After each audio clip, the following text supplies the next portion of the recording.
Bueno, por ahí, recordando un poquito la lógica formal o llamada también lógica pura, lógica formal o lógica pura, ¿ya? Cuando hablamos de la lógica formal, tenemos que recordar uno de los conceptos que conocemos, y es que la lógica estudia los métodos y procedimientos para poder determinar cuándo un razonamiento es válido o inválido, ¿ok? Correcto o incorrecto. Ese es el objeto de la lógica.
Cerquita, faltó un poquito, no, estamos hablando de ciencias exactas, y la matemática y la lógica son tipos de ciencias exactas, pues.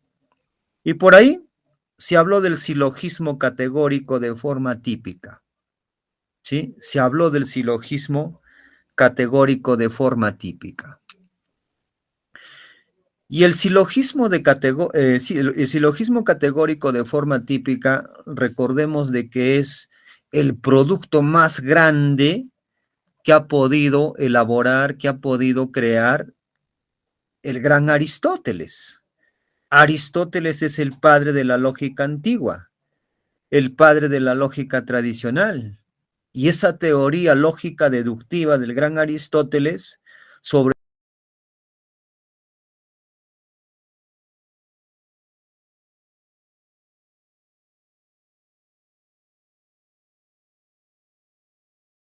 fuerzan siempre estas cuestiones de lógica. Son dos temitas y por ahí como que no, siempre hay probabilidades, ¿no? Que por ahí se puede escoger, ¿no? Alguna preguntita. Entonces, el silogismo categórico, no olvidar que es un tipo de argumento constituido por tres proposiciones categóricas de forma típica. ¿Ok? Yo te pregunto, a ver, ¿cuántos términos o nombres de clase aparecen en un silogismo categórico? ¿Dos, tres o cuatro? ¿Cuántos? nombres o términos de clase aparecen en un silogismo categórico de forma típica? 2, 3, 4. ¿Cuántas aparecen? 3. Sujeto. ¿Qué más? ¿Cuáles son los otros dos términos? El sujeto. ¿Qué otros términos aparecen en el silogismo categórico de forma típica? El predicado. ¿Y la M qué representa? ¿La M qué representa?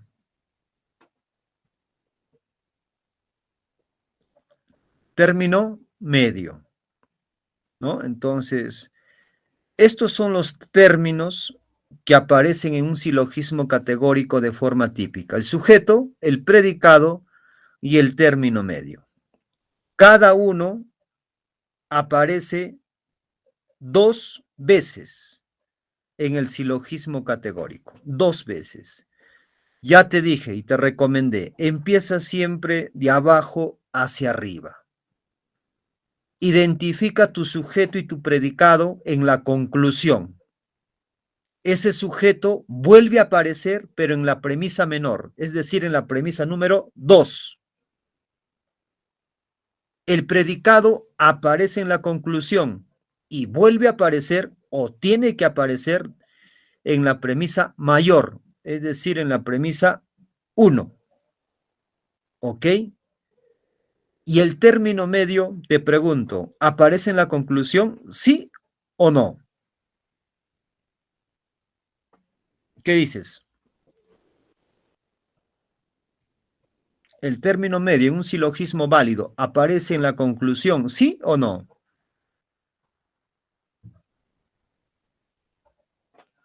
¿Sí o no? ¿Aparece o no? ¿Qué dices? No aparece.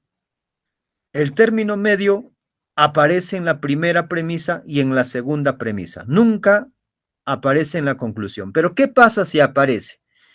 Bueno, un silogismo válido tiene que cumplir un conjunto de reglas. Pero cuando es inválido es porque está infringiendo alguna regla de la lógica. ¿Ok? Está infringiendo alguna regla de la lógica cuando es inválido. Y cuando infringe una regla de la lógica, estamos hablando de que el silogismo está incurriendo en un tipo de falacia. Puede ser la falacia de los 4 términos, falacia del ilícito mayor, falacia del ilícito menor, ¿no? Falacia del término medio no distribuido, etcétera. Es que es un tema amplio, es un curso anual.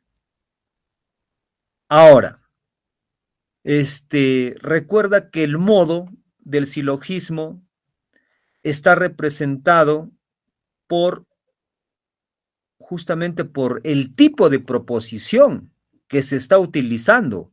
Puede ser del tipo A, todo es P, puede ser del tipo E, ningún es P, puede ser del tipo I, algún S no es P, y puede ser del tipo O, algún S no es P. La I es algún S es P, la O es negación, algún S no es P. Entonces, el modo, te pregunto, ¿está representado por cuántas vocales? ¿3 o 2? ¿Por cuántas? ¿3 o 2?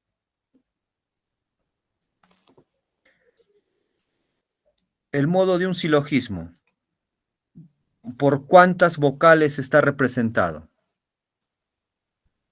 Si el silogismo tiene 3 proposiciones categóricas, entonces está representado por 3, ¿no? Por 3 vocales. Ya escribieron por ahí, Yarit se escribió. Por 3, correcto. 3, ¿ok? Así se obtiene el modo. Ahora, la figura del silogismo. La figura del silogismo Son 4 figuras. ¿Y qué es lo que tienes que recordar de las figuras del silogismo? Fundamentalmente, fundamentalmente, te pregunto, fundamentalmente, ¿la posición del sujeto, la posición del predicado o la posición del término medio? ¿Qué hay que recordar de las figuras fundamentalmente? ¿La posición del sujeto, la posición del predicado o la posición del término medio?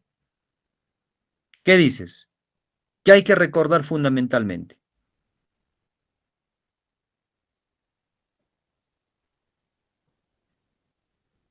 ¿Mm? La posición del término medio, ¿no? Hay que recordar fundamentalmente la posición del término medio, ¿ok? Recuerda cuál es la posición del término medio, ¿no? ¿Cómo está en la figura uno, no? Ahí está, cruzado, en la uno. La uno y la 4 diagonal. La 2 y la 3 vertical. Es como, a ver, por aquí algo, ya para que te recuerdes y para que nunca, a ver, te olvides por ahí, ¿cómo podríamos hacerlo aquí?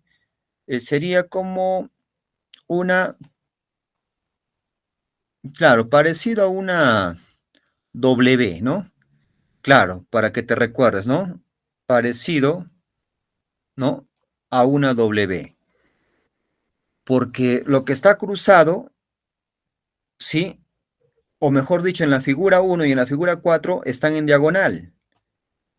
Y en la 2 y la 3 el término medio, están así, frente a frente, ¿no? Frente a frente es el término medio. Entonces puede ser una manera para que te puedas recordar, pero recuerda la posición del término medio, porque podría ser una pregunta, ¿no?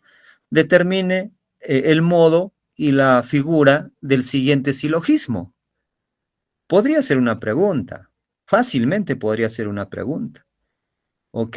Ahora, recuerda también que en el silogismo te lo pueden dar de manera desordenada, te lo pueden dar de manera desordenada del silogismo. Pero recuerda los indicadores de conclusión, porque si te lo dan de manera desordenada, van a aparecer indicadores de conclusión. Por lo tanto, por consiguiente, en consecuencia, luego, se sigue que, etcétera. El número es considerable. Si aparece un indicador de conclusión, ordena tu silogismo. Primero, ubica la conclusión donde debe de ir, pero con ese indicador de conclusión te vas a dar cuenta. Es por eso que te dije, repasa los indicadores de conclusión.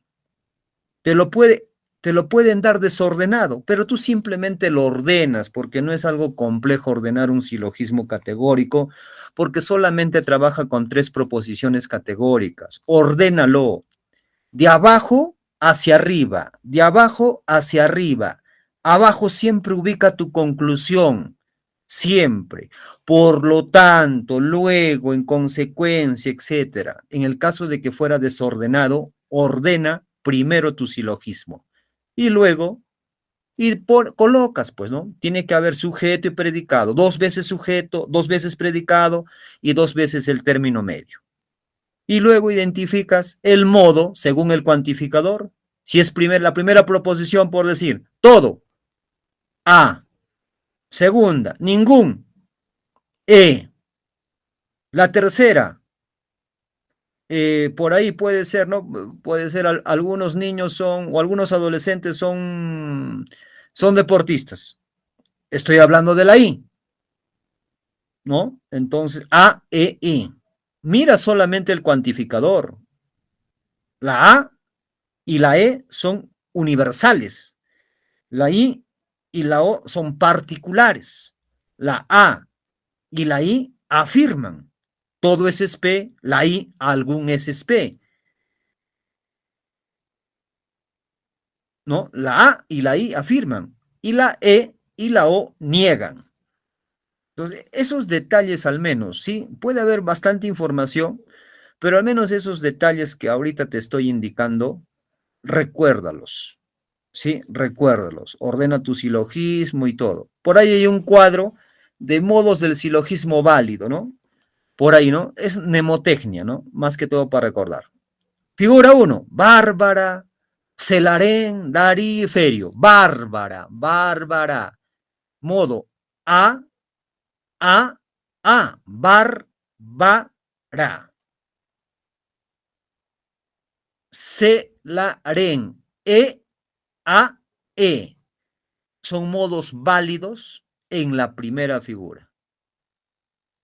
En la segunda, ¿no? Por ahí Cesare, Camestres, Festino, Varo. Cesares, E, A, E. Son los modos válidos en la segunda figura. Bueno, son válidos, ¿no? También es bueno recordarlo, pero es la manera, creo, más práctica de poder recordar. Por ahí te puede aparecer, ¿no? Indique si es válido o inválido el silogismo. Ya está. Entonces, ¿cómo sé que es válido? ¿Cómo sé que es inválido? Puede generar una confusión, ¿no? Puede generar una confusión. Entonces, podría generar una confusión, pero ese cuadrito que está ahí, ¿no? Es un poco complicado para poder aprender, pero hay que repasar, escribir, grabar, ¿no? Ahí están los modos válidos, ¿no? Para que, puede ser una pregunta, indique el modo válido y si corresponde a la figura, porque te pueden poner el modo de la figura 1, por decir Bárbara, A, y te pueden por ahí confundir, al ladito pueden poner cuarta figura, o indique qué modos son verdaderos, ¿no? De acuerdo a la figura que la acompaña. Y por ahí pueden poner el modo A. Bárbara, primera figura. Pero al costadito no van a poner tal vez la figura 1, pueden poner la figura 3, ¿no? Falso, pues. Celarén, E. Igual, pueden colocar E, guión, cuarta figura. Falso, porque el celarén corresponde a la primera figura. Bárbara Celarén, Darí, ¿no? I. Al costadito pueden colocar cuarta figura. No, pues esa corresponde a la primera figura. Entonces pueden generar preguntitas por ahí, ¿no? Pero más o menos ya algunas ideas para que te puedas recordar. Vamos a la lógica no formal. Ya, una falacia fundamentalmente es un argumento, ¿ok? Es un razonamiento que parece correcto. Una cosa es ser y otra cosa es parecer. Aquí parece correcto, ¿ok? Parece correcto.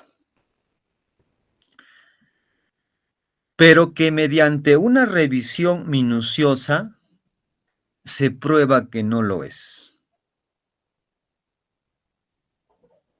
Es que recuerda lo siguiente, es que en una falacia, ya sea falacia, en todas las falacias, no interesa si es de relevancia, la falacia de inducción deficiente, de ambigüedad, no interesa eso. Algo general es de que en toda falacia hay persuasión psicológica. Persuasión psicológica, jóvenes. No hay conexión lógica. No hay manan cancho, como se dice en quechua, ¿no? No hay manan. No hay conexión lógica entre la conclusión y sus premisas. No hay armonía. Lo que hay es persuasión, se busca persuadir, se busca engañar, ya, en otras palabras, con las falacias no formales, o falacias del lenguaje común, o falacias del lenguaje común, del lenguaje ordinario, claro, ordinario, común, o del lenguaje natural, ¿ok? ¿No? Con lenguaje natural, lenguaje común, lenguaje ordinario, sí, es lo mismo, tiene el mismo sentido de entendimiento. Entonces, no hay conexión lógica. Lo que hay es persuasión psicológica. existen muchas clases de equivocaciones en un argumento, pero las falacias revisten un interés especial porque se sabe que son engañosas. Es un argumento falaz, es un argumento que engaña. Sí, también se puede entender así, porque recordemos que las falacias no son de ahora, fueron utilizados hace más de 2000 años. ¿Y sabes por quién? ¿Por quiénes? ¿Te recuerdas quiénes eran su bronca de Sócrates? ¿Quiénes eran los que ahí a Sócrates no lo pasaban? ¿Con qué nombre se les conocía? Comienza con S.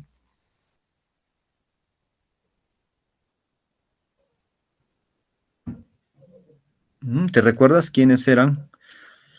¿Con quiénes confrontaba Sócrates? Sí te recuerdas.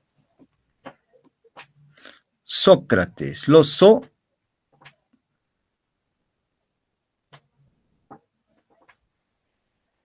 sofistas, ¿no? Los sofistas. Los sofistas ya hicieron uso. Ya hicieron uso de las falacias los sofistas.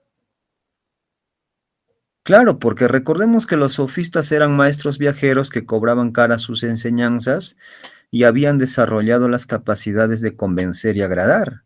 Y los sofistas siempre consideraban, o bueno, vivir con éxito para un sofista era pues tener éxito en las asambleas, en los tribunales, en el ágora. Siempre querían ganar sus discusiones, no les gustaba perder. Y para esto hacían uso también de las falacias, de algunas falacias en todo caso, porque hoy el número de falacias es considerable, pues, ¿no? Hacían uso de las falacias. Es decir, que engañaban a las personas que desconocían lo que era una falacia. Es por eso que es muy importante el conocimiento, es muy importante la cultura, es muy importante saber un poquito al menos de las diferentes áreas o disciplinas del conocimiento. ¿Ok? No olvidar que la lógica es una disciplina de la filosofía, no olvidar eso por favor. No olvidar que Aristóteles es el padre de la lógica antigua, el padre de la lógica antigua. No te van a poner, pero el padre de la lógica contemporánea, Aristóteles, el padre de la lógica moderna. No, no, no. Antigua, antigua. De la lógica tradicional. Antigua, tradicional. ¿Ok? No olvidar eso. Ahora, clases de falacias. Miren, cuando hablamos de una lógica formal, pues hablamos por ahí del silogismo categórico. Y cuando el silogismo no cumple alguna regla o cuando infringe alguna de las reglas, cuando infringe alguna de las reglas del silogismo categórico, pues se está cometiendo alguna falacia. Pero esto pues obedece justamente a la vulneración de alguna regla, porque siendo formal se trabaja con reglas, se trabaja con leyes de la lógica, porque no queda de otra. ¿Cuál es la verdad? ¿Cuál es la verdad de la lógica formal? Es una verdad formal, claro, porque si tú te equivocas o aplicas incorrectamente las reglas, pues el resultado no va a estar bien. Entonces, hay falacias formales y hay falacias no formales. El día de hoy vamos a ver sobre las falacias no formales, que dice que este tipo de razonamiento habitualmente se produce en el lenguaje natural. Lenguaje natural, lenguaje ordinario, el lenguaje común, el lenguaje de todos los días. Este tipo de falacias se da por ahí entre el grupo de amigos, en las escuelas, institutos, universidades. Este tipo de falacias se utiliza agresivamente en la publicidad, eh, por los medios de comunicación se escuchan este tipo de falacias, los abogados, o sea, al final lo utilizan todas las personas, solamente que algunos lo utilizan constantemente. como un hábito. ¿Es bueno o es malo utilizar las falacias? Bueno, como un recurso se puede utilizar moderadamente, pero utilizarlos como un hábito, como una costumbre, no es recomendable.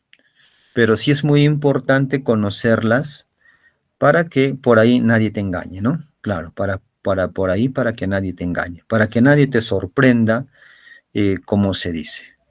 Entonces, dice que se pretende convencer dando explicaciones confusas o sin dar buenas razones. Sus causas radican en su complejidad, ambigüedad, circunstancias emotivas, ¿no? Sus causas radican en su complejidad, ambigüedad, circunstancias emotivas. Un dato muy importante, las falacias tienen que ver con las emociones. Las falacias tienen que ver con las emociones, por supuesto que sí. No puede estar desligado de las emociones. Además, el ser humano es un ser 100%, es un ser pues altamente emocional, ¿no?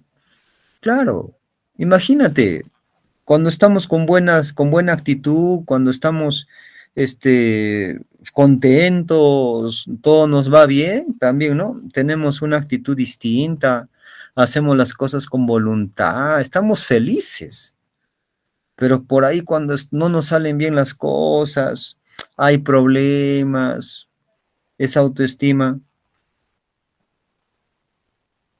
va en descenso y se desarrollan los cuadros de estrés, de ansiedad, de depresión, y pueden pasar cosas peores.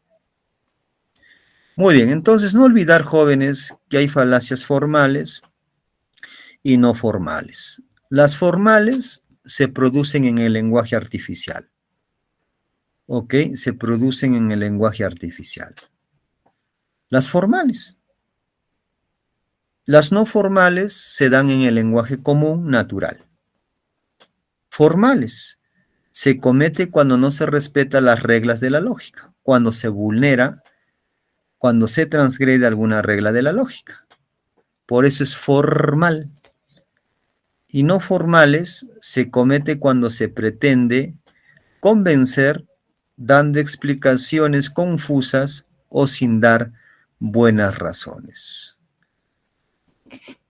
Por eso es que una falacia parece un razonamiento correcto, parece, pero cuando se lo evalúa, pues nos damos cuenta de que no es así, de que no es así, no hay conexión lógica, lo que hay es persuasión psicológica.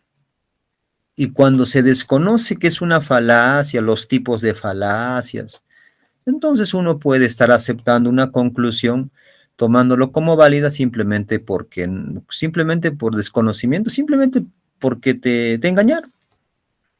Es que parece correcto, pero no lo es. Aquí no hay reglas, no hay fórmulas, no hay reglas lógicas para identificarlas. Aquí, sobre todo por la práctica, conocer la teoría, diferenciarlas y, bueno, esto nos va a permitir identificar qué tipo de falacia es, ¿ok? Esto de las falacias es un término muy utilizado, es un término muy utilizado, las falacias. Ahora, ¿no?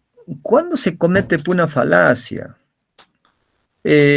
Una falacia, bueno, fundamentalmente jóvenes, señoritas, fundamentalmente pues una falacia se comete, una falacia no formal, ya no formal, de lenguaje común, ordinario, se comete porque hay poca atención al tema. Uno está distraído. Uno está distraído, está pensando en sus cosas, en sus problemas, porque al final todos tenemos problemas, ¿no?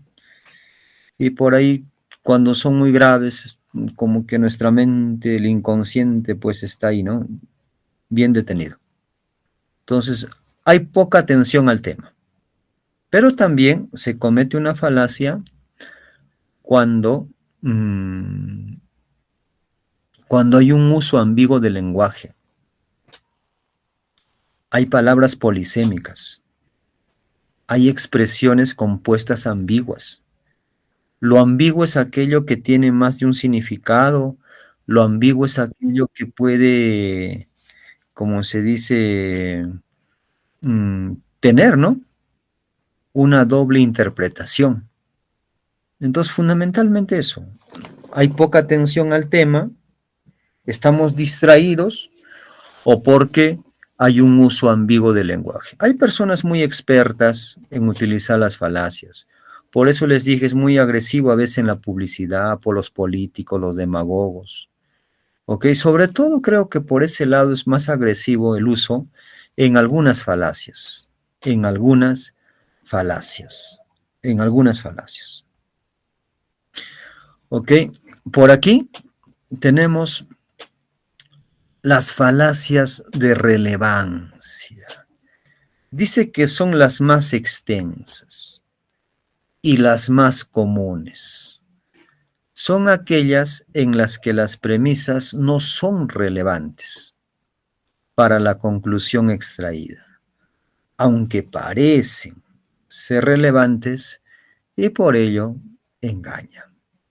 Es que una falacia sí se toma como un razonamiento engañoso, falaz, ¿no? Un razonamiento engañoso, falaz, ¿no? Engañoso, falaz.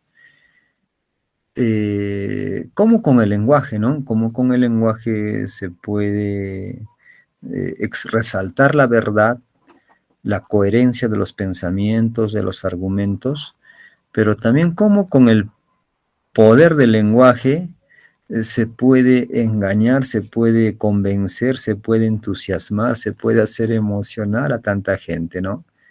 Relevancia porque son las más comunes, las más caseritas.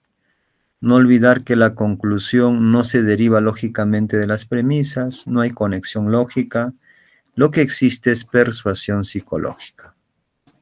Argumento ad populum, apelación a la emoción, dirigido al pueblo, dirigido al vulgo, vulgo pueblo, ¿no? Sinónimo. Este es el mecanismo, dice, de todo demagogo y publicista. Es el mecanismo de todo demagogo y publicista. Apelar a las emociones de la audiencia. Vamos a trabajarle el corazoncito a la audiencia. ¿Sí? Lo voy a conmover, lo voy a entusiasmar. Apelar a la emoción es falaz porque en lugar de la evidencia y un argumento racional, este depende del lenguaje expresivo y de otros mecanismos para provocar entusiasmo en pro o en contra de una causa. Porque no todo es a favor, no puede ser en contra también. Argumento ad populum. Argumento ad populum, ¿no? Por ahí, un candidato al Congreso quiere ganar su curul y va a hacer su meeting, habla y habla y habla. O por ahí podemos decir, ¿no? Se dirige al público y dice, primera premisa, bueno, la primera premisa se presenta, ¿no? Por ahí como que me llamo Pedro Quispe Rodríguez. Segunda premisa, les pido por favor que me den su voto, su apoyo, y concluye, por lo tanto, si es que yo llego al Congreso, ustedes tendrán buenos sueldos y tendrán viviendas decentes. Los está emocionando y mucha gente inculta, gente ignorante, porque hay mucha pobreza, mucho analfabetismo. Entonces mucha gente se emociona, ¿no? Y por ahí puede ser engañada. Sí, va a llegar al Congreso y vamos a estar mejor nosotros, hay que darle nuestro apoyo, ¿no? Claro, hay que darle nuestro apoyo. En la publicidad esto es bárbaro. Pantalones, 2 por 1, el segundo con el 50% de descuento. Nada garantiza que sean productos de calidad. ¿Sí? Nada garantiza que sean productos de calidad. O por ahí algún delincuente llama por teléfono y no a un incauto, ¿no? Te acabas de ganar 5,000 soles. te acabas de ganar un auto, ¿no? Era lo que llegaba a los celulares, ¿no? Buen tiempo ha estado llegando, ¿no? Los delincuentes. Y si ha durado buen tiempo es porque ha habido buena cantidad de víctimas. Se emociona la gente, me gané un auto, me gané un auto, me gané dinero. Ya pues, por aquí X y Z, los jabones importados de fragancia exquisita son usados por 9 de 10 estrellas de cine, apresúrense en adquirirla. Oh, estrellas de cine, estrellas de cine, gente famosa, gente famosa, ya al toque, vamos a comprar esos jabones. Esto es una única oportunidad. Esto es muy fuerte en la publicidad, jóvenes. Esto es ad populum en campaña política, ¿no? Por ahí los congresistas, los políticos, son expertos en utilizar ad populum. Entonces, ad populum, apelación a la emoción, es una falacia de relevancia bastante utilizada, ¿ok? Y una vez más digo que este es un mecanismo muy fuerte en los demagogos, en el campo de la política, en el campo de la publicidad. Creo que ahí es su lado más fuerte, ¿no? En la publicidad esto ya ni qué hablar, esto es bastante fuerte, agresivo, dentro de una lógica del marketing empresarial, por decir, todo vale, ¿no? Con tal de que las empresas vendan más y ya pues sacan un montón de estrategias, recursos, y dentro de todo eso pues no faltan las falacias. La falacia argumento populum, populum. El ad misericordiam, piedad, piedad, apelar a la piedad. Todas las falacias tienen que ver con las emociones. Es que nuestras emociones no están alejadas, pues, de nada de lo que hacemos, ¿no? En todo están presentes nuestras emociones, en todo. Por eso hay que saber gestionar nuestras emociones, ¿no? Hay que saber gestionar nuestras emociones. Por ahí Pepito se enamora por primera vez a los 16, 17 años. Su corazón domina su razón, a la conciencia racional, a logos, ¿no? Como ahí, ¿no? Las emociones lo tienen ahí viento en popa, Pepito, feliz, contento, alegre, el poder del amor. Hasta que dure, como dice, ¿no? Bueno, apelación a la piedad, misericordia. Y bueno, ya que estamos hablando de Pepito, bueno, Pepe Lucho, Jacinta se entera de que Pepe Lucho lo está engañando. Y Jacinta decide terminar pues la relación, ¿no? Porque Pepe Lucho le dice, ¿no? Eres un mentiroso y hasta aquí llegamos. No hay más que hablar. Vete de mi vida, desaparece. Me has engañado, le dice. Y Pepe Lucho se recuerda de la falacia misericordia. No me dejes, Jacinta, ¿qué sería yo sin ti? Un barco a la deriva. No valdría la pena vivir, ¿no? Amor mío, no me dejes. La gente habla de pura envidia, no nos quieren ver felices. Tus amigas nunca quisieron vernos felices, porque todas se morían por mí, pero yo me fijé en ti.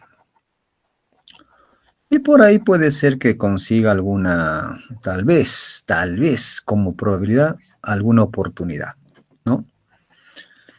La misericordia, dice, puede ser una respuesta humana admirable. Debe templar a la justicia, ¿no? Claro. En los tribunales de justicia, los abogados también por ahí hacen uso de la misericordia, ¿no? Claro. Para poder reducir la condena del patrocinado, de su cliente, para poder, claro, reducir penas, o en el mejor de los casos, pues obtener su libertad. Ad misericordia. El muchacho que está acostumbrado a no presentar tareas, Y por ahí le dice, profesor, no pude presentar mi trabajo porque ayer mi mamá se enfermó, mi papá se enfermó. Todos se enfermaron, hasta mi perrito se enfermó. Entiéndame, deme una segunda oportunidad. ¿No? Y bueno, por ahí puede ser. Estoy exagerando, pero ¿no? Por ahí más o menos se entiende la idea. Ad misericordia. No, a veces en las combis también nos suben por ahí, acabo de salir de la cárcel, o tengo 3, 4 hijos, dos están enfermos, van a ser operados. Hay gente que dice la verdad, pero también hay muchos farsantes que mienten y engañan. Aquí tenemos un ejemplo donde el abogado ya es recontra conchudo, ¿no? Pide clemencia al juez porque, porque el joven es un pobre huérfano. El asesino que ha matado a sus padres ahora es huérfano. Piedad, ¿no? Piedad. Ad misericordia. Apelación a la piedad. Ad baculum. Literalmente garrote en mano. Garrote en mano, San Martín en mano, chicote en mano, cucharón en mano, todo lo que puede encontrar la mamá, ¿no? Porque hay mamás que lo que encuentren, sobre todo las mamás tradicionales, ¿no? Lo que encuentren le puede servir para poder aplicar el argumento ad baculum. No significa de que te va a moler a golpes, sino persuasión psicológica. ¿Ok? Uso de la amenaza o de métodos rudos para coaccionar a los oponentes. Ad baculum. Por ahí Luchito, un niño de 5 años, está cansado, aburrido de tomar cuáquer en el desayuno porque todos los días su mamá le prepara cuáquer, cuáquer, cuáquer. Y Luchito piensa en voz alta. Ya no quiero más cuáquer, estoy cansado de tomar cuáquer, basta con el cuáquer. Y su mamá por ahí que le escuchó, con un solo gesto, o por ahí vociferando, pobre de ti que no termines tu desayuno. Ya sabes lo que te espera. Y el desayuno lo más probable es que desaparezca a la velocidad del rayo. Ad baculum. Por ahí, el muchacho que termina la universidad, se gradúa y ahora el reto grande, buscar trabajo. Porque el trabajo no te va a buscar a ti. Tienes que salir a buscar trabajo, buscar convocatorias, comprar tu diario. Bueno, lo que se pueda. A buscar trabajo. Claro, porque uno necesita trabajar. ¿Para qué estudias? Pues no tienes que trabajar, al menos que tengas otros ingresos. Hayas estudiado de puro gusto. A buscar trabajo. Y encontrar trabajo, pues no es nada sencillo, ¿no? Es todo un proceso. El currículo está flacuchento, está como que con tuberculosis está el currículo, porque en algunos casos con las justas aparecen los nombres del aspirante. El currículo está flaco. Y las empresas que te piden experiencia. Pero ¿cómo voy a tener experiencia si no me dan la oportunidad? Experiencia. Y por ahí, bueno, el muchacho consigue trabajo, el más chancón de su clase, su promoción. Llega a una empresa y por ahí el gerente le dice, ¿no? Bienvenido. Pero así de entradita, de arranque nomás. Si usted no acepta nuestra propuesta, supondré que su futuro en la empresa no será nada prometedor. Ad baculum. Persuasión psicológica. En la imagen. ¿Pero por qué tengo que hacerlo? Porque te lo ordeno, yo soy tu madre. A veces hay chicos, no todos, hay chicos que están de brazos cruzados, no quieren ayudar nada de nada en casa. Hasta quiere que le laven su ropa. Y por ahí, pues, ¿no? La mamá le dice, tienes que ayudar. No, no voy a ayudar, tienes que ayudar, no voy a ayudar. Entonces, ¿sabes qué? Si no vas a ayudar, las puertas están abiertas y vete de la casa. Y en su rebeldía, me voy. Sí, vete, de una vez. Agarro mis cosas y me voy. ¿Qué cosas vas a agarrar? Le dice la mamá. no agarres nada. Son mis cosas, yo las he comprado. Con lo que estás puesto, vete. Paga el alquiler de tu cuarto de 400, 500 soles, un cuarto. Págalos. Paga tu comida, paga tus estudios. ¿Ya qué vas a estudiar? Pues ya no. La vida pues es complicada, pues, ¿no? Claro. Difícil, ¿no? Claro, a una edad frágil y no tener estudios, no tener preparación, pues es bien duro, pues, ¿no? Claro, bien duro. Por eso es muy bueno estudiar, ¿no? La mejor herencia del papá es darle estudios a sus hijos. El argumento contra la persona ad hominem se traduce contra el hombre. Y hay dos tipos, el ad hominem ofensivo y el ad hominem circunstancial. El ofensivo también es caserito porque está dentro de las falacias de relevancia. Es común. Tiene que ver con la falta del respeto, sí, con la falta de respeto. Nuestro Congreso podría ser un ejemplo bastante nítido donde se pone en práctica esta falacia del ad hominem ofensivo, ¿no? Porque cuando se acaban los argumentos, cuando se acaban las ideas, las buenas razones, hay mucha gente que acude al ad hominem ofensivo. El golpe bajo, el ataque sucio. Por ahí, dos candidatos a la alcaldía de Yanaguara, ¿ok? van a, van a debatir sus planes de trabajo, sus planes de gobierno. Por ahí, Carlos y Miguel. Carlos está bien preparado, argumenta bien, y Miguel, que es pitucazo, no se preparó y argumenta mal. Y por ahí Miguel comienza a aplicar el ad hominem ofensivo. ¿Qué, ¿Cómo pretende ser candidato de un distrito tan elegante, tan fino, tradicional como Yanaguara?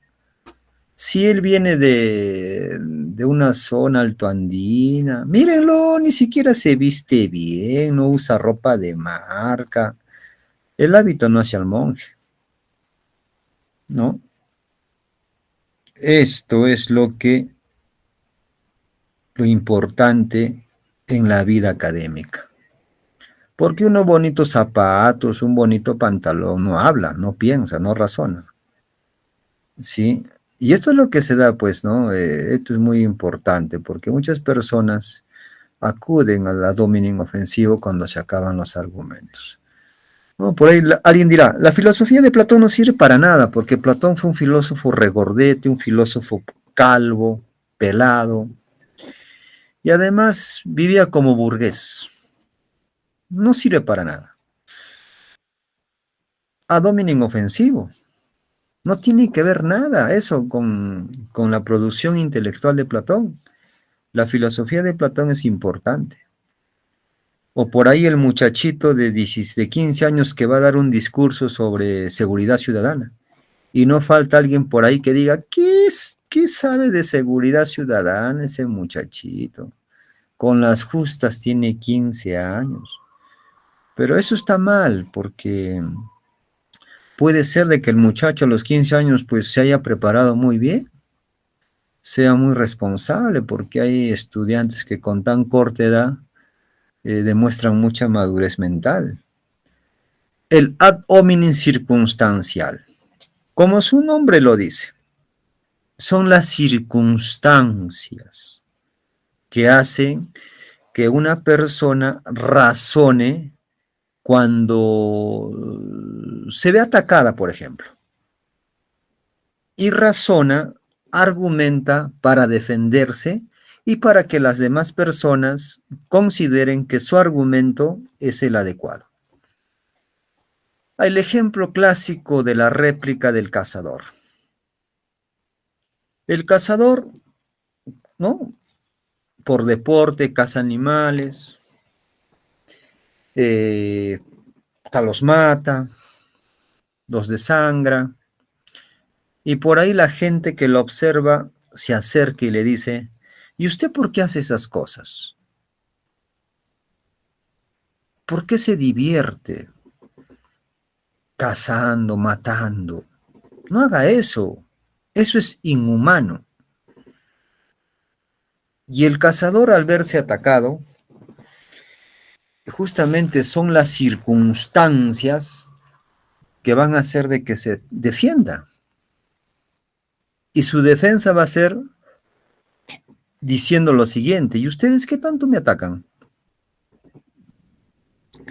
¿Acaso ustedes no se alimentan con carne de animales muertos? Entonces, con esto el cazador busca de que los demás, de que sus atacantes acepten su conclusión como si fuera válido y que ya no estén molestando, pues. Ad hominem circunstancial. Conclusión irrelevante. Ignoratio lenchi. Ignoratio lenchi, conclusión irrelevante. Las premisas van a un lado, la conclusión va a otro lado.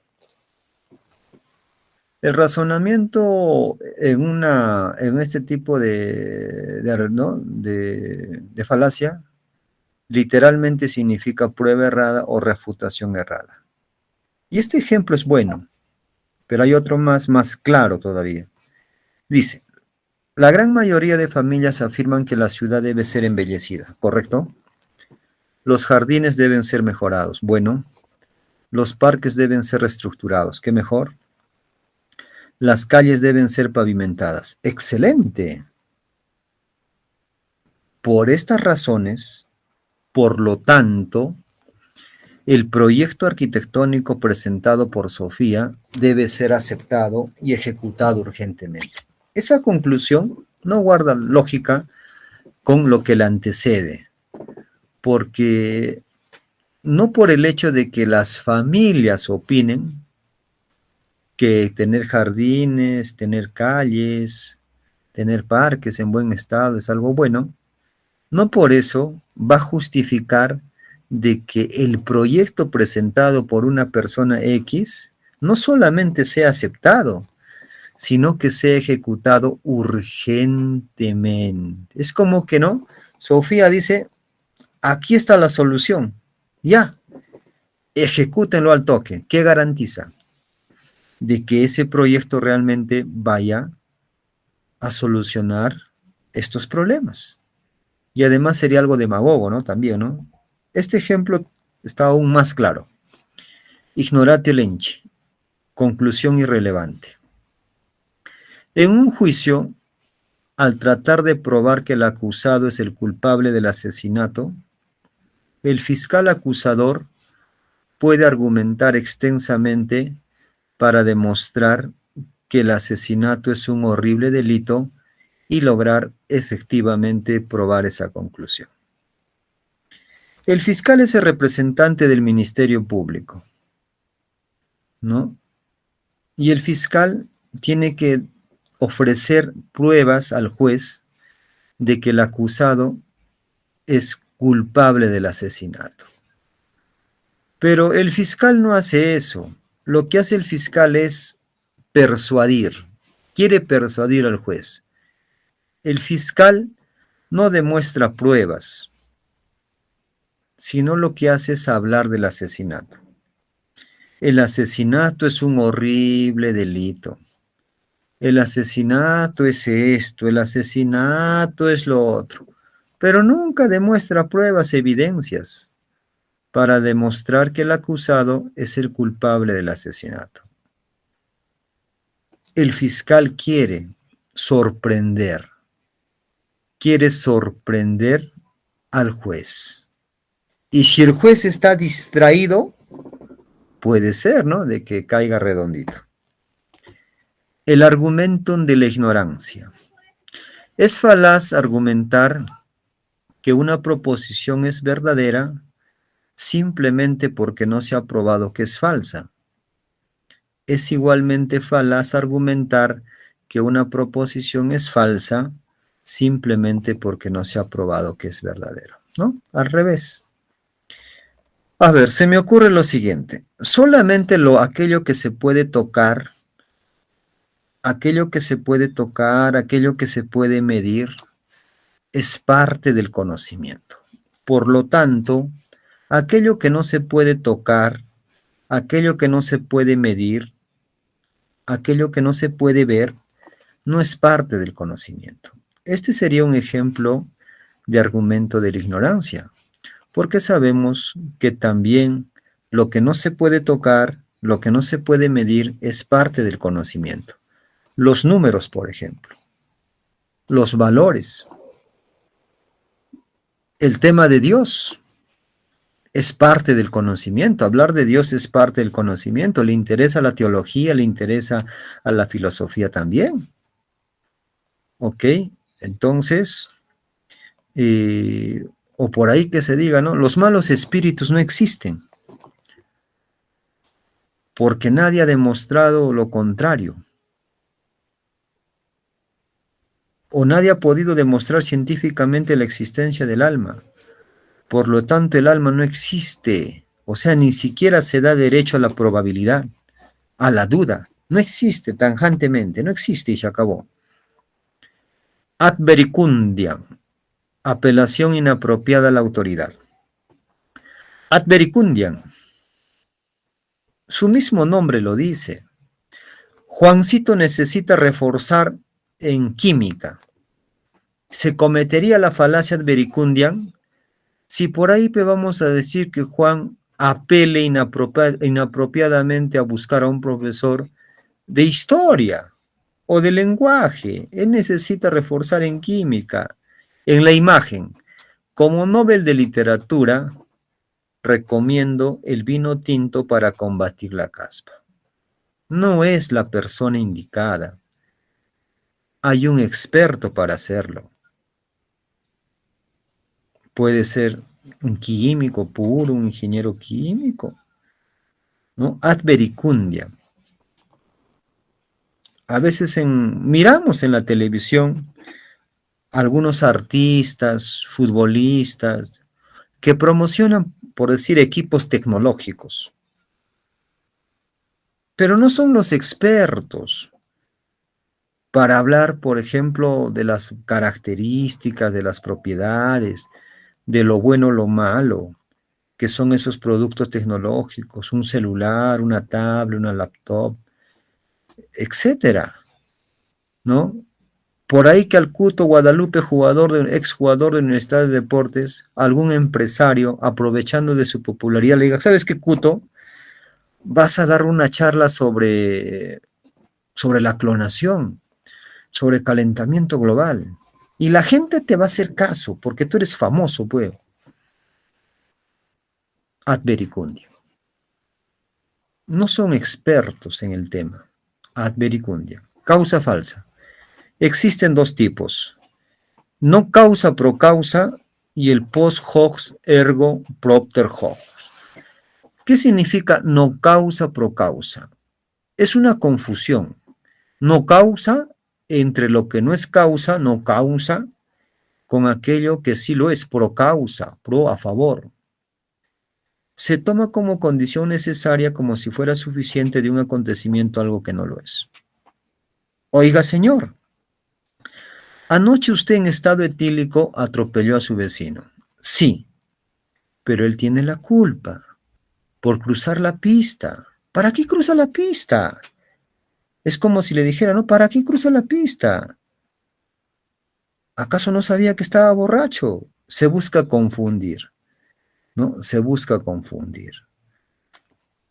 Es un delito conducir vehículos en estado de ebriedad. Cuando se supera el 0.5 y es un delito. Y hay mucha gente que maneja alcoholizada sus vehículos, motos, carros. Eso está muy mal. Son gente irresponsable. ¿Cuántas personas han quedado inválidas? Tú ya no puedes hacer tu vida normal si alguien te atropelló y quedas inválido. Quedaste con poca movilidad de una pierna, de un brazo, te dañaron la columna. Tu vida ya no es igual. Y hay mucha gente que en estado de ebriedad pues manejan sus carros y hacen daño. ¿Cuántos niños, niñas han quedado huérfanos de papá o de mamá porque por ahí algún irresponsable, conchudo, sinvergüenza saca el carro borracho o se va a una fiesta como muchos los que hay, ¿no? Porque hay muchos jóvenes que son pues, irresponsables, deberían estar presos por manejar vehículos en estado de ebriedad. Eso es un atentado contra la vida, eso no se hace. Post hoc ergo propter hoc. Se presenta cuando se relaciona el post hoc, después de esto, con el propter hoc a causa de esto. También se llama falacia de la correlación accidental. Se comete cuando al existir una situación X como antecedente temporal de Y, se considera a X como causa necesaria, es decir, una relación de causa y efecto. Causa y efecto. Para que se dé un efecto-consecuencia, tiene que haber una causa o antecedente. Una pareja inglesa había ganado casi 1.000.000 de libras jugando a la lotería. Cuando le preguntaron cuál era la causa de su buena suerte, dijeron que habían acariciado un pato de la suerte, hecho de papel en un restaurante de Manchester. Yo te pregunto, haber ganado casi 1.000.000 de libras jugando a la lotería, ¿sería el post hoc o sería el propter hoc? ¿Qué dices? ¿Post hoc o propter hoc? Haber ganado casi 1.000.000 de libras. ¿Qué dices? A ver. ¿Post hoc o propter hoc? A ver. ¿Sería el post hoc o propter hoc? Post hoc, ¿no? Y la causa sería el propter hoc, haber acariciado un pato de la suerte, ¿no? Ya me gustaría acariciar un pato de la suerte y ganarme la tinca, ¿no? Esto tiene que ver mucho con la superstición, ¿no? El post hoc ergo propter hoc, es como que por ahí María diga, sabía que hoy me iba a ir mal, sabía que hoy iba a ser un día terrible, un día horrible, porque en la mañana al salir de mi casa se me cruzó un gato negro en el camino, ¿no? Sí, también podría ser es un ejemplo del post hoc ergo propter hoc, ¿no? Ok, tiene que ver, ¿no? Con la superstición y todo eso. La pregunta compleja, como su nombre lo dice, es una pregunta que tiene en su contenido más de un enunciado. Decir sí o decir no es complicado, te pone en una situación tensa. Es como que yo diga, ¿has dejado de ser mentiroso? ¿Has dejado de ser mentiroso? Si me dices sí, pues das a entender de que sí mentías. Si me dices no, das a entender de que aún sigues mintiendo y te pone en una situación embarazosa, ¿no? ¿Has dejado de engañar a tu enamorada? ¿Has dejado de hacer trampa en los exámenes? ¿No? Entonces te pone en una situación complicada, en una situación embarazosa, ¿no? Una situación complicada. El abogado, los datos parecen indicar que sus ventas se incrementaron como resultado de estos anuncios engañosos. ¿Es correcto? El testigo, no, no es así, no es así, no. Pero el abogado, no hábil, pero usted admite entonces que sus anuncios eran engañosos. ¿Cuánto tiempo está incurriendo en prácticas como esta? Lo saca de casillas, ¿no? Lo saca de casillas. Falacias de ambigüedad. La falacia de equivocación o de equívoco. Es lo mismo, en algunos libros equivocación o equívoco, lo mismo. Tú sabes que hay palabras polisémicas. La mayoría de las palabras tienen más de un significado literal. Y la mayor parte del tiempo no tenemos dificultad de mantener esos significados. Aparte poniendo atención al contexto y utilizando el buen sentido cuando se lee o escucha. Hay personas que utilizan, en estas falacias de ambigüedad hay un uso ambiguo del lenguaje. Las falacias de ambigüedad son llamadas también falacias de claridad. La falacia de de la pregunta compleja también es llamada falacia de la interrogación. Entonces hay palabras que tienen distintos significados, pero hay personas que lo utilizan como si tuviera un solo significado dentro de un mismo contexto. La sierra es una región natural. La sierra es una herramienta. Por lo tanto, una herramienta es una región natural. La palabra sierra tiene distinto significado. Hacer esto es hacer uso de la falacia de ambigüedad. Napoleón está tomando Malta, un punto estratégico del Mediterráneo. No debemos permitirlo. Creo que no estamos hablando de lo mismo. Creo que no estamos hablando de lo mismo. Equivocación o equívoco. Anfibología. Dice que un enunciado es anfibológico cuando su significado es indeterminado, debido a la manera poco precisa o extraña en la que se combinan sus palabras. Un enunciado anfibológico puede ser verdadero bajo una interpretación y falso bajo otra. Anfibología. Hay más de una interpretación. Hay que tener mucho cuidado en eso. Ejemplos. Me encontré con un vecino. Iba borracho. ¿Quién iba borracho? ¿El vecino o el que se encontró con el vecino? Ya confunde. Ayer me encontré con el gato de Juan.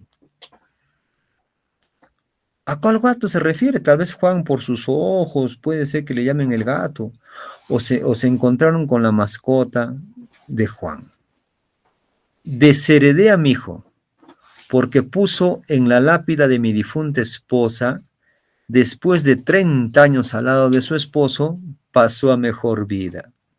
O sea, mientras que estaba en vida, la señora, pues su vida era un infierno al lado del esposo. Esa es una interpretación.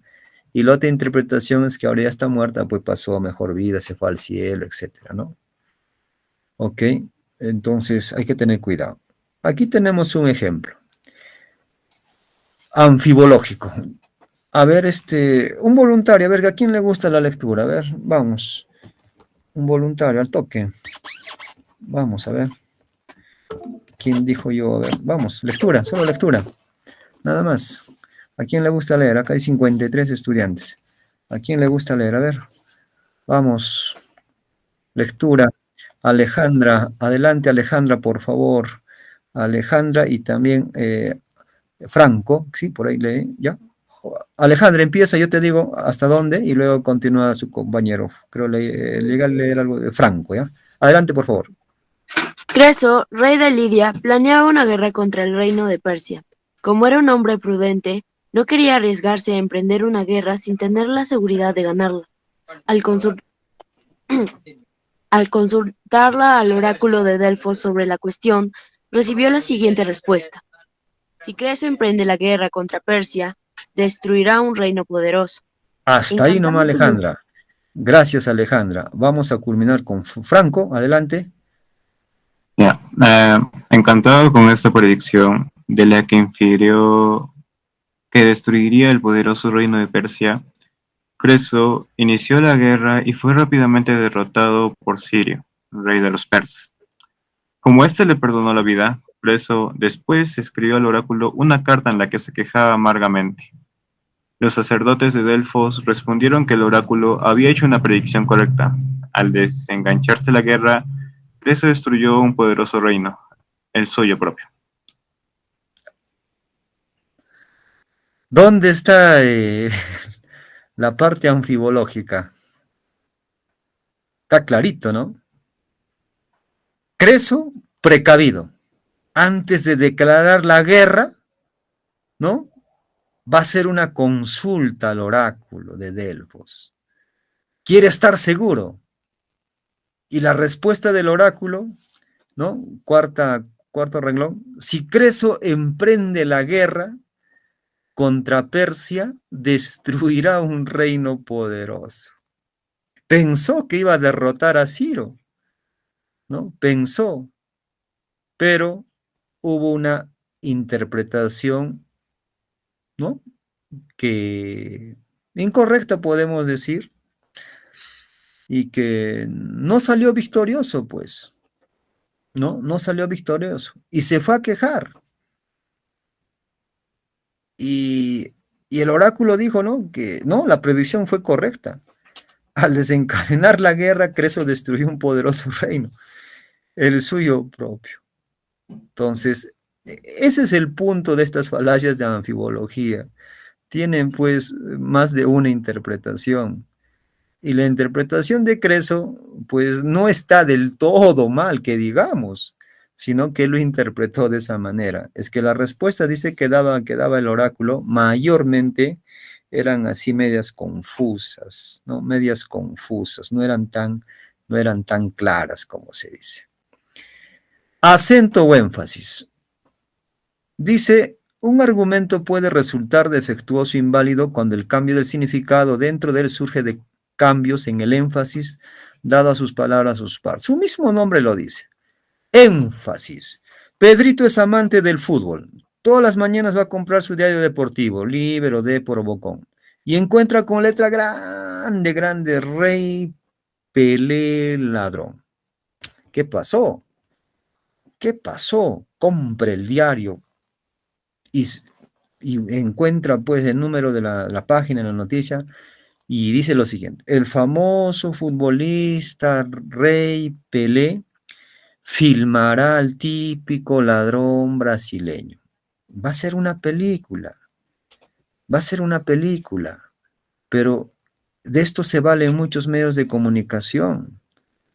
Es como que te venden gato por liebre, engañan. Es por eso que las falacias es un tipo de razonamiento engañoso, ¿no? Terremoto en Lima. Alguna vez encontré 5 muertos en la caída de un helicóptero. Así salió literalmente en un diario, hace varios años. Y yo un poco que me quedé sorprendido, ¿no? Pero bueno, ¿qué pasó? Porque no había más. Compré el diario y ya revisando, se trataba de un simulacro, ¿no? El engaño. Composición. Razonar de manera falaz a partir de los atributos, de las partes de un todo, los atributos del todo en sí. De las partes a los atributos del todo. Argumentar que puesto cada parte de la máquina es ligera de peso, la máquina como un todo es ligera de peso. Esto es una falacia de composición. Es como que yo diga, una parte de mi auto es ligera. Puede ser un espejo lateral, porque es algo ligero, un espejo lateral, derecho. Por lo tanto, todo el auto en su conjunto también es ligero. Falacia de composición. Esto no es así. Una cosa es la parte y otra cosa es el todo, ¿no? Claro, son cosas distintas. La división es todo lo contrario. No es de la parte al todo, es simplemente el inverso y la falacia de composición. Y también pueden distinguirse, ¿no?, algunos tipos. Dice, argumentar falazmente que lo que es verdadero para una totalidad también tiene que ser verdadero para sus partes. Incorrecto. Si el ataque de un enjambre de abejas africanas provoca la muerte a una persona adulta en muy poco tiempo, entonces el ataque de un enjambre, de una abeja africana, también provoca la muerte a una persona adulta en muy poco tiempo. No, pues, una cosa es el ataque de un enjambre de abejas y otra cosa es el ataque de una sola abejita. El enjambre provoca la muerte, pero una abejita no va a tener la misma consecuencia. Si a 11 jugadores se les denomina equipo de fútbol, a cualquiera de sus jugadores también se le denomina equipo de fútbol. Falacia de división. 11 jugadores sí es un equipo de fútbol, pero Juan, Pedro, como individualidades, como parte del equipo, de ninguna manera constituyen un equipo de fútbol. La empresa Gloria es muy importante, por lo tanto el trabajador X, cualquier trabajador es importante. No, una cosa es hablar del todo y otra cosa es hablar de las partes.